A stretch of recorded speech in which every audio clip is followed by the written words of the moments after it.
Absolute justice would be an apology to this city that he smeared, admitting what he did, and then be man enough to offer what he should offer up in terms of all the resources that were put into this. So as journalists and politicians raced to see who could say the most embarrassingly credulous things about Jussie Smollett's obvious hate hoax, the police did their jobs. They stayed calm, they made no assumptions, they investigated it thoroughly, and they discovered something shocking. And for that, they're being attacked. Just moments ago, Smollett's attorney released a statement saying this, quote, "Mr. Smollett is a young man of impeccable character and integrity who fiercely and solemnly maintains his innocence and feels betrayed by a system that apparently wants to skip due process and proceed directly to sentencing." Dan Bongino is a former officer with the NYPD, and he joins us tonight. So, Dan, you've watched this from beginning until now, and it's still unfolding. Sure. But what are the main conclusions you're drawing from what you've seen? Well, Tucker, you know, it's amazing we've spent all this money in this country on an education system that claims to teach, critical thinking, right? Yeah. But if you thought critically about this case from the beginning, you would have never jumped to the conclusion. And, listen, I spent a lot of time with the Secret Service and the NYPD, but you don't have to be a law enforcement officer to have seen the red flags in the case, Tucker. First, if you're attacked like this violently at night, who doesn't turn over their police records to immediately clear themselves and try to get the actual bad guys? It just didn't make sense. And that statement you just read, is outrageous.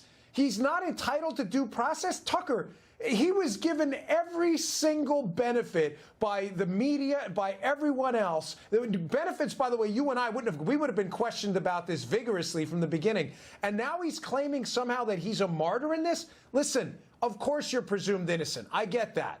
But that's a ridiculous statement to try to paint yourself as a martyr when you haven't even cooperated with the police from the beginning. It's absurd. At some point, he's going to put the media in a pretty tough spot. If he continues to deny this and say that he's once again the victims of yet another persecution or whatever, can Don Lemon sit there on CNN and not defend him? At some point with these kids on Twitter, they say you got to take the L. At some point, you got to take the loss. Yeah. Tucker, it's binary at this point, is it not? They have these two brothers, these people that they're questioning, apparently involved in this. They're either the attackers or they're not. If they're cooperating and they've been released, what does that say to you as someone who thinks in common sense terms?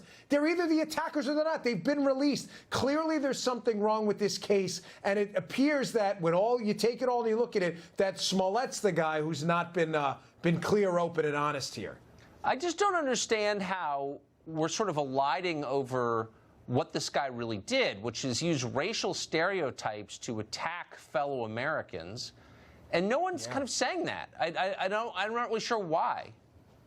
Right. It's not just that he lied. It's that he took it to the next level. He added a bunch of, let's call them aggravating factors, Tucker. Oh, they were wearing MAGA hats, and they screamed, "This is MAGA country." And then they put a noose, one of the most abhorrent symbols of a troubled time in American history. It's all these aggravating things he threw on top as if being attacked and claiming it was Trump supporters wasn't bad enough, Tucker. We got to put bleach in it and a noose, and they screamed it's MAGA country. It really speaks to, if this didn't happen, and this is all a hoax, a level of serious depravity. This guy could need some serious help. So I just want to do super quick a kind of check on your sensibility about all this. So you work in journalism. Robin Roberts over at ABC, quote, News works in journalism. She heard Jussie Smollett's story, and she concluded it was, quote, beautiful. Was there ever a moment when you heard his story and you thought to yourself, that's beautiful? No, I thought it's questionable. But Robin Roberts needed that story to be true and wanted it to be true.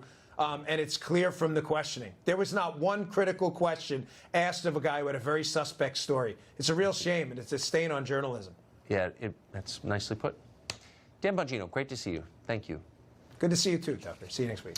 Well, after his court hearing today, Jussie Smollett returned to work at the show Empire. According to reports, Smollett kept crew waiting for at least 30 minutes in order to film his scene. This was today. When he arrived, he begged the crew and his fellow actors to believe him, to believe in his innocence. He said this, quote, "I would never do this to any of you. You are my family. I swear to God I did not do this," end quote. Well, the press didn't need that kind of begging to believe Jussie Smollett. Virtually everyone in the press was ready to believe him anyway. What we do know is that racism is alive and well in this country. There is real evidence of people who have done these crimes who cite that the president has inspired them. The fact that they reportedly said this is MAGA country adds to sort of the atmosphere of menace that African Americans in particular and people of color in general have felt since the advent of the Trump administration. He said his attackers hurled racial and homophobic slurs at him. And this is America in 2019. So there are a lot of dumb, credulous people in the media. Chadwick Moore is not one of them. He was not fooled. He predicted the outcome of the Smollett case more than 2 weeks ago, and Dallas was attacked for it, but joins us now for a well-deserved, I don't want to call it a victory lap, but you were right, and we want to acknowledge that you were. Chadwick Moore, great to see you. So you looked at this story, looked at the facts, and you didn't buy it. I didn't buy it from the first sentence of the first report that I read.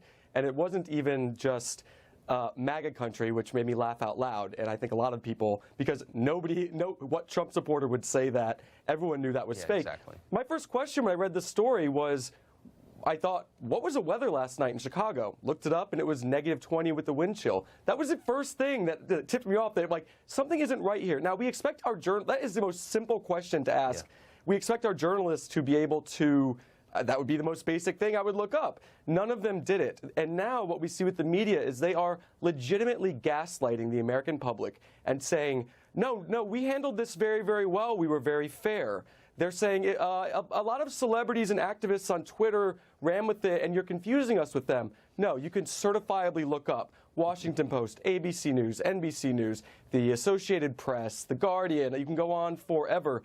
They all ran with the story. They all never said alleged attack. They never said claims. They said he was definitively attacked. Now they're circling their wagons, and now they are defending one another.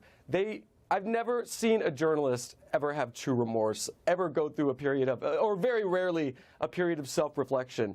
And we're not going to see it here. Brian Stelter over at CNN is sort of leading the charge with this.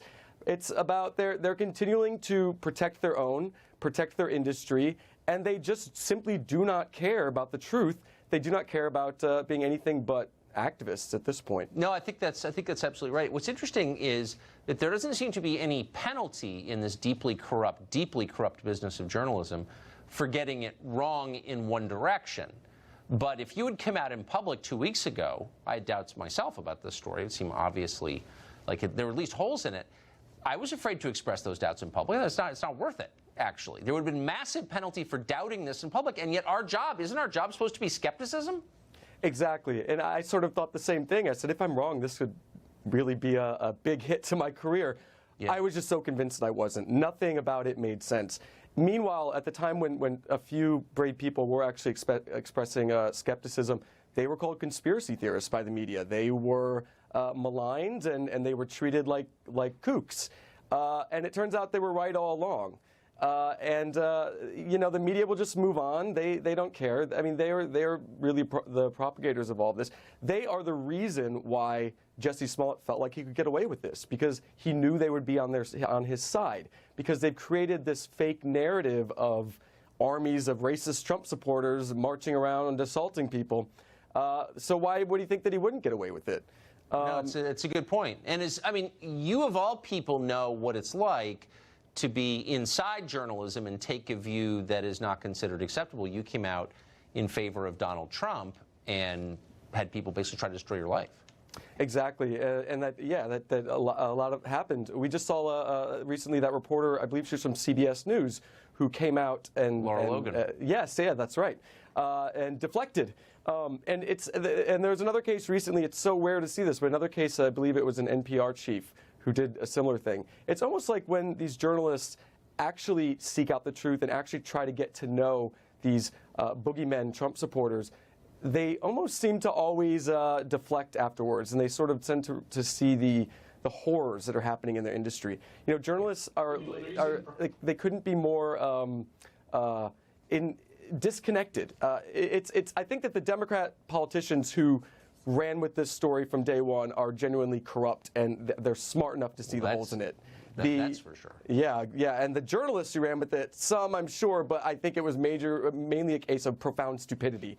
Well, that's not reassuring. You know why? It's because all the smart kids go into finance. I don't think any our homegrown geniuses are rushing to the New York Times anymore.